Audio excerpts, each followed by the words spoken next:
আসসালামু আলাইকুম শিক্ষার্থী বন্ধুরা, মেহেদি আরিফ থেরাপিউটিক ইংলিশ মেটে সবাইকে স্বাগত জানাচ্ছি। কেমন আছো সবাই? আশা করছি মহান আল্লাহর অশেষ রহমতে সবাই কুশলে আছো। আমাদের আজকের আলোচনার বিষয় হলো এক্সটেনশন। Yes, extension. আমরা প্রায় সময় অবজেক্ট এবং এক্সটেনশন ধরতে পারি না, যার কারণে আমরা ভয়েস চেঞ্জও ঠিকঠাক মতো করতে পারি না, কিংবা আমাদেরকে যখন স্যারেরা কোশ্চেন করেন যে বলতো অবজেক্ট কি, বলতো এক্সটেনশন কি, আমরা তখন সেন্টেন্সের কোনো একটি অংশকে দেখেই কোনো একটা অংশকে দেখিয়ে বলি এটা অবজেক্ট, এটা এক্সটেনশন। কিন্তু আসলে কি এমন ভাবে আমরা জানবো যে এটা অবজেক্ট, এটা এক্সটেনশন? যাচ্ছে তাই ভাবে বললেই কিন্তু হবে না। অবজেক্ট এবং এক্সটেনশন কিভাবে সেন্টেন্সে বসবে সেটা আমাদেরকে প্রপার ওয়েতে জানতে হবে। আজকে আমরা জানবো এক্সটেনশন সেন্টেন্সে কিভাবে বসে, কোথায় বসে। বন্ধুরা, আমাদের এক্সটেনশন আজকের আলোচনার বিষয়বস্তু, যেখানে আমরা জানতে পাচ্ছি এক্সটেনশন এর অর্থ হলো সম্প্রসারণ। অর্থাৎ কোন সেন্টেন্সের আমরা যখন অতিরিক্ত অংশ দেখতে পাই তখন সেটা হলো এক্সটেনশন। এখন এক্সটেনশন কোথায় বসে আমরা সেটি উদাহরণের মধ্য দিয়ে একটু পরিষ্কার করছি। আমি যদি শুরুতে লিখি I play football in the field,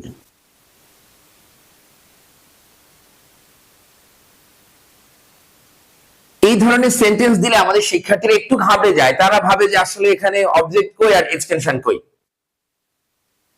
কেউ কেউ হঠাৎ করে বলে বসে যে এখানে ফুটবল হলো এক্সটেনশন, কেউ কেউ বলে না না ফুটবল না ইন, কেউ কেউ আবার বলে না ইন দা ফিল্ড, কেউ কেউ আবার বলে যে ফুটবল ইন দা ফিল্ড এটা হলো এক্সটেনশন। কিন্তু না, আমাদের এক্সটেনশন কোথায় বসে আগে সেটা জানতে হবে। এক্সটেনশন কিন্তু সেন্টেন্সে ভার্বের পরে বসতে পারে, আবার অবজেক্টের পরে বসতে পারে। কিন্তু কথা হলো আমরা আগে জানবো যে কোনটা অবজেক্ট আর কোনটা এক্সটেনশন। অবজেক্ট হলো কি, কাকে, কাদেরকে, তিনটা প্রশ্নের উত্তর দিবে। কি কি প্রশ্নের উত্তর দিবে? কি, কাকে, কাদেরকে। আর এক্সটেনশন কয়েকটা প্রশ্নের উত্তর দিবে, সেটা হলো কখন, কোথায়, কিভাবে, কেমন করে। বন্ধুরা, আমরা এখানে দেখছি I play football in the field. আমি ফুটবল খেলি। কোথায় ফুটবল খেলি? মাঠে। তার মানে আমি মাঠে ফুটবল খেলি। কোথায়? আমি কোথায় ফুটবল খেলি? মাঠে। তাহলে এই যে ইন দ্য ফিল্ড, এটি কিন্তু একটি এক্সটেনশনের উদাহরণ। কি খেলি? ফুটবল খেলি। তাহলে এই ফুটবল হলো আমাদের এই সেন্টেন্সে অবজেক্ট। তো আমরা এখানে দেখতে পাচ্ছি যে আমাদের সেন্টেন্সের শুরুতে একটি সাবজেক্ট বসেছে, তারপর একটি ভার্ব বসেছে, তারপর একটি অবজেক্ট, তারপর একটি এক্সটেনশন। এমনও হতে পারে যে আমাদের সেন্টেন্সে কোনো অবজেক্ট নেই, আবার এক্সটেনশন ভার্বের পরে বসে গেছে। তেমন একটি উদাহরণ দিই আমি। এই দুইটা উদাহরণকে যদি আমরা পাশাপাশি রাখতে পারি তাহলে আমাদের জন্য অনুধাবন করা সহজ হবে, আমরা খুব সহজেই বুঝতে পারবো। আমি যদি বলি I play in the field, I play in the field, আমি মাঠে খেলি। বন্ধুরা, আমরা এখানে দেখতে পাচ্ছি যে শুরুতে সাবজেক্ট বসেছে, তারপরে ভার্ব, এবং তারপরে ইন দ্য ফিল্ড এক্সটেনশন হিসেবে বসেছে। এখন কথা হলো সব সময় যে সেন্টেন্সে অবজেক্ট থাকবে, সব সময় এক্সটেনশন থাকবে এমনটা কিন্তু না। আমরা এদেরকে কোথায় খুঁজবো? আমরা যদি অবজেক্টের কথা বলি, আমরা যদি এক্সটেনশনের কথা বলি, এদেরকে কিন্তু আমরা ভার্বের পরে পেয়ে যাচ্ছি। কিন্তু খেয়াল করতে হবে ভার্বের পরে যে অংশটা কি, কাকে, কাদেরকে দ্বারা প্রশ্নের উত্তর দিবে সে হবে অবজেক্ট। কি কি? কি, কাকে, কাদেরকে, এই তিনটা জিনিস বারবার মনে রাখতে হবে। কি, কাকে, কাদেরকে দ্বারা প্রশ্নের যদি উত্তর দেয় তাহলে অবজেক্ট। আর এক্সটেনশন হতে গেলে তাকে কয়েকটি প্রশ্নের উত্তর দিতে হবে। কখন, কোথায়, কিভাবে, কেমন করে। কখন, কোথায়, কিভাবে, কেমন করে, চারটা প্রশ্নের উত্তর দিতে হবে। তাহলে ভার্বের পরের যে অংশটুকু কি, কাকে, কাদেরকে, এই তিনটা প্রশ্নের উত্তর দিবে তার নাম অবজেক্ট। আর ভার্বের পরের যে অংশটুকু কখন, কোথায়, কিভাবে, কেমন করে, এই চারটা প্রশ্নের উত্তর দিবে তার নাম এক্সটেনশন। তাহলে এই সেন্টেন্সে I play in the field, এই সেন্টেন্সে কি কি আছে? একটা সাবজেক্ট আছে, একটা ভার্ব আছে, আর একটা এক্সটেনশন আছে। এই সেন্টেন্সে কিন্তু কোনো অবজেক্ট নেই, এই সেন্টেন্সে কোনো অবজেক্ট নেই, এখানে শুধু আছে সাবজেক্ট, ভার্ব আর এক্সটেনশন। কিন্তু আমরা যখন উপরের সেন্টেন্সের দিকে তাকাই তখন একটা সাবজেক্ট পেয়েছি, একটা ভার্ব পেয়েছি, একটা অবজেক্ট পেয়েছি, একটা এক্সটেনশন পেয়েছি। তাহলে আমরা এই অবজেক্ট আর এক্সটেনশন যেন দুইটাকে আমরা একটা আরেকটার ঘাড়ে চাপিয়ে না দিই। আমাদের অবজেক্ট হওয়ার শর্ত কি, কাকে, কাদেরকে, এই তিনটা জিনিস আমরা মনে রাখবো। আর এক্সটেনশন হওয়ার শর্ত হলো আমাদেরকে জানতে হবে কি কখন, কোথায়, কিভাবে, কেমন করে, এই চারটা প্রশ্নের উত্তর দিচ্ছে কিনা। তাহলে এই সেন্টেন্সে চারটা অংশ আছে, এই সেন্টেন্সে আছে তিনটা অংশ, অর্থাৎ এখানে আমাদের অবজেক্ট নেই, আছে কি এক্সটেনশন। কিন্তু আমাদের অনেক শিক্ষার্থী বন্ধুরা তারা কিন্তু এই জায়গাটা সঠিকভাবে অনুধাবন করতে ব্যর্থ হয়। তারা কি বলে, তারা ইন দ্য ফিল্ড দেখে বলে এটা তো স্যার অবজেক্ট, কিন্তু না, এটা অবজেক্ট না। কেন অবজেক্ট না? কারণ এটা অবজেক্টের যে নমুনা আছে, অবজেক্ট যে প্রশ্নগুলির উত্তর দেয়, সেই প্রশ্নগুলির উত্তর দিতে এই অংশটুকু সম্পূর্ণরূপে ব্যর্থ হয়েছে। বরং এটি এক্সটেনশন কোন প্রশ্নের উত্তর দেয় তেমন একটি প্রশ্নের উত্তর দিয়েছে, যার প্রেক্ষিতে এই ইন দা ফিল্ড অংশটুকু হয়েছে এক্সটেনশন। এবার বন্ধুরা আমরা তোমাদের জ্ঞাতার্থে জানাই, তোমরা যাতে খুব সহজে মনে রাখতে পারো, এই জন্য আমরা একটু আলাদা করে অবজেক্ট আর এক্সটেনশনকে এখানে দেখাতে চাই। প্রথমে আমরা লিখব অবজেক্ট, তারপরে লিখব এক্সটেনশন। এখানে তোমরা যদি একটু খেয়াল করো তাহলে বুঝতে পারবে যে অবজেক্ট কি কি প্রশ্নের উত্তর দেয়, কি, কাকে, কাদেরকে।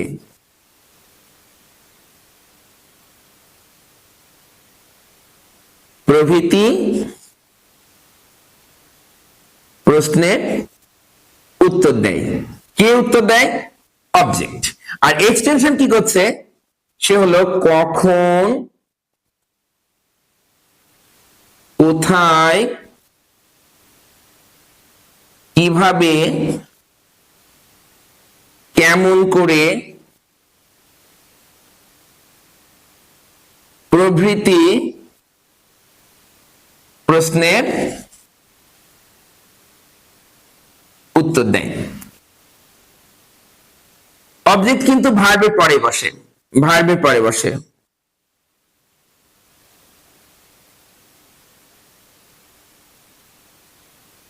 এক্সটেনশনের ক্ষেত্রে আমরা কিন্তু দেখতে পাচ্ছি যে এক্সটেনশনও ভার্বের পরে বসে। এটা আমরা এখানে লিখবো যে ভার্বের পরে বসে।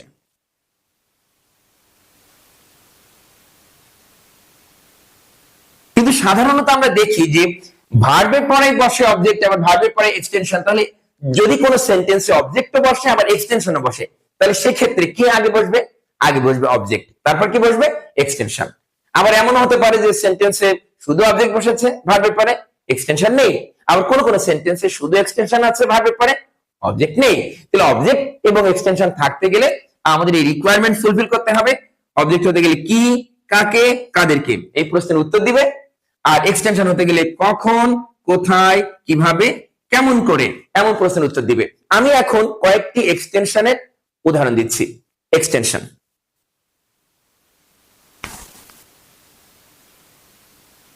এই কয়েকটি উদাহরণের মধ্য দিয়ে তোমরা খুব সহজে বুঝতে পারবে। যেমন আমি যদি বলি I walk slowly, I walk slowly, SLOWLY।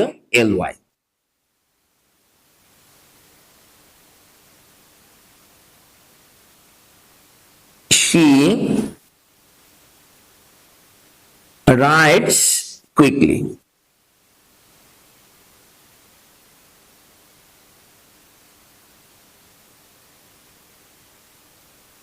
Millie reads in the morning। এখানে আমরা টোটাল 3টা সেন্টেন্স লিখেছি এবং 3টা সেন্টেন্সে আমরা সাবজেক্ট পাচ্ছি, ভার্ব পাচ্ছি। সাবজেক্ট পাচ্ছি এখানে, ভার্ব পাচ্ছি এখানেও, সাবজেক্ট পাচ্ছি এখানে, ভার্ব পাচ্ছি। কিন্তু কথা হলো এই যে পরে যে অংশটুকু বাকি আছে, এই যে অংশটুকু, এটা কি অবজেক্ট নাকি এক্সটেনশন সেটা আমাদের খুব ভালো করে জানতে হবে। এটি কিন্তু আসলে এক্সটেনশন। কেন? আই ওয়াক স্লোলি, আমি ধীরে ধীরে হাঁটি। আমি কিভাবে হাঁটি? ধীরে ধীরে। কিভাবে? ধীরে ধীরে হাঁটি। কিভাবে হাঁটছি? আমি ধীরে ধীরে হাঁটছি। আবার কি শি রাইডস কুইকলি, সে হলো দ্রুততার সাথে লেখে। সে কিভাবে লেখে? খুব দ্রুততার সাথে লেখে। কিভাবে লেখে? দ্রুততার সাথে লেখে। আবার Mili reads in the morning, Mili reads in the morning, Mili হলো সকালে পড়ে। কখন পড়ে? সকালে। তাহলে ইন দ্য মর্নিং কিন্তু কখন দ্বারা প্রশ্নের উত্তর দিচ্ছে। আমরা যারা ভুল করে এই অংশটুকুকে অবজেক্ট বলে ফেলি, তারা নিশ্চয়ই এখন বুঝতে পারছে যে এটি আসলে অবজেক্ট না, এটি কি এক্সটেনশন। কেন? কারণ এটি অবজেক্টের রিকোয়ারমেন্ট ফুলফিল করছে না, কি কাকে কাদেরকে দ্বারা প্রশ্নের উত্তর দিচ্ছে না, বরং তার উত্তর দিচ্ছে কখন কোথায় কিভাবে কেমন করে, এই ধরনের প্রশ্নের উত্তর দিচ্ছে তারা। তাহলে আমরা এখন অবজেক্ট আর এক্সটেনশন খুব সুন্দর করে বুঝতে পারবো আমরা যদি এভাবে ধারাবাহিকভাবে আমাদের ক্লাসগুলো অনুধাবন করার চেষ্টা করি। এই অনুধাবনের মধ্য দিয়ে আমরা আসলেই সুন্দরভাবে জানতে পারবো কোনটা অবজেক্ট কোনটা এক্সটেনশন। এবার কিছু কথা তো বাকি থেকেই যায়, সেটা হলো কি, এই অবজেক্ট আর এক্সটেনশন যখন আমরা প্রপার ওয়েতে জানতে ব্যর্থ হই তখন আমরা ভয়েস চেঞ্জ করতে পারি না। আমি একটা উদাহরণ দিই।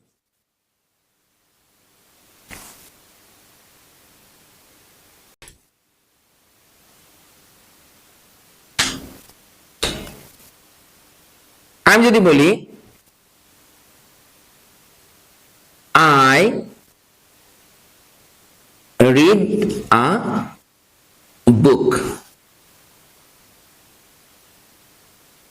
in the evening. এই ধরনের বাক্যে যদি আমরা ভয়েস চেঞ্জ করি, আমাদের ঝামেলাটা কোথায় হয়, আমরা আসলে কোন অংশটাকে সাবজেক্ট হিসেবে নিয়ে আসবো, কোন অংশটুকু আসলে অবজেক্ট আর কোন অংশটুকু এক্সটেনশন, সেটা আমরা ধরতে পারি না। এই ধরতে না পারার কারণে আমাদের শিক্ষার্থী বন্ধুরা তারা কি করে, তারা সেন্টেন্স দেখে ঘাবড়ে যায়, কারণ তারা অনুধাবন করে যে আসলে অবজেক্ট আর এক্সটেনশন সম্পর্কে তাদের ভালো ধারণা নেই, তারা সেন্টেন্স লিখতে পারে না, তারা ফাঁকা খাতা জমা দিয়ে চলে আসে। কেন চলে আসে?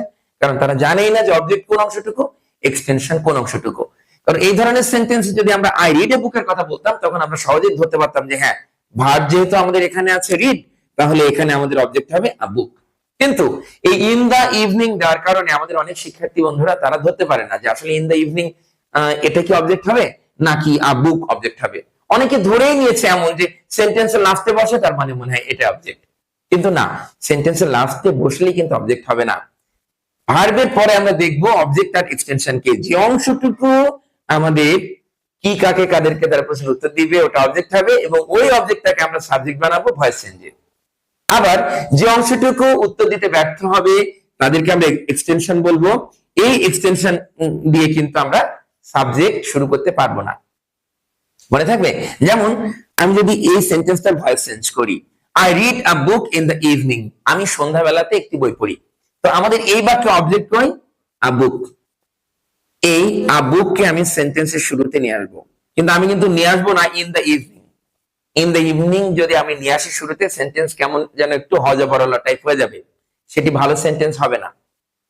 তো আমি তখন কি করব, এই অবজেক্টটাকে শুরুতে নিয়ে আসবো। আর এটি যেহেতু প্রেজেন্ট ইনডেফিনিট টেন্সে আছে, তাহলে আমাদের অক্সিলারি ভার্ব আসবে ইজ। আর রিড ভার্বের থার্ড ফর্ম অর্থাৎ ভি3 ফর্মও কিন্তু একই বানান, কিন্তু উচ্চারণ রেড। তাহলে আ বুক ইজ রেড, এবার আমরা লিখবো বাই, আর এখানে আমাদের আই সাবজেক্ট হয়ে যাবে, মি অবজেক্ট। আচ্ছা, আর আমাদের অতিরিক্ত অংশ কি ছিল, ইন দ্য ইভিনিং। এই ইন দ্য ইভিনিং কিন্তু আমরা এখানে বসিয়ে দিব। কিন্তু আমাদের অনেক শিক্ষার্থী বন্ধুরা রয়েছে যারা কি করে, তারা লেখে in the evening is read by a book by me, এরকম টাইপের নানা রকমের হজবরলা টাইপের বাক্য তারা লিখে ফেলে। অনেকে মানে আ বুকের জায়গায় লেখে in the book is red, মানে অদ্ভুত রকমের সেন্টেন্স তারা তৈরি করে, অথবা তারা কোনো উত্তর না লিখেই চলে আসে। কেন? তারা বুঝতে পারে না যে অবজেক্ট কই, এক্সটেনশন কই। সুতরাং আমরা এখন খুব ভালোভাবেই অবজেক্ট আর এক্সটেনশন বুঝতে পারবো, কারণ আমরা আজ থেকে সুন্দর করে শিখে গিয়েছি। আজ আমি শিখছি, আজ আমরা সবাই শিখছি। কি শিখছি? যে অবজেক্ট হতে গেলে একটা আলাদা বিষয় কিন্তু জড়িত রয়েছে অবজেক্টের সাথে, কি কি কি কাকে কাদেরকে, তিনটা প্রশ্নের উত্তর। আর এক্সটেনশনের সাথে জড়িত আছে কখন কোথায় কিভাবে কেমন করে, এই চারটা প্রশ্নের উত্তর। তাহলে বন্ধুরা, আমাদের অবজেক্ট এবং এক্সটেনশন নিশ্চয়ই আমাদের মাথায় সেট হয়ে গেছে। আর আমরা এই ভিডিও বারবার দেখব এবং অনুধাবন করার চেষ্টা করব যে আসলে অবজেক্ট এবং এক্সটেনশন জিনিসটা কি। এক্সটেনশনে আরো একটি জিনিস মনে রাখা দরকার, এক্সটেনশনের মধ্যে কিন্তু প্রিপোজিশনের ব্যবহার আছে বেশ। সবসময় যে থাকবে এমনটা না, কিন্তু এই বাক্যে আমরা কিন্তু দেখতে পাচ্ছি যে একটা প্রিপোজিশন আছে ইন, এই প্রিপোজিশন থেকে বাকি অংশ হয়েছে এক্সটেনশন। আর এর থেকে সহজ মাধ্যম হলো যে ওই চারটা প্রশ্নের যে কোনো একটি প্রশ্নের উত্তর দেওয়া, কখন কোথায় কিভাবে কেমন করে। তো বন্ধুরা, আজ এ পর্যন্তই। ভিডিও যদি অনেক ভালো লেগে থাকে তাহলে অবশ্যই লাইক কমেন্ট আর শেয়ার করে আমাদের পাশে থাকো। আজ এ পর্যন্তই, সবার সুস্থতা কামনা করছি। আসসালামু আলাইকুম।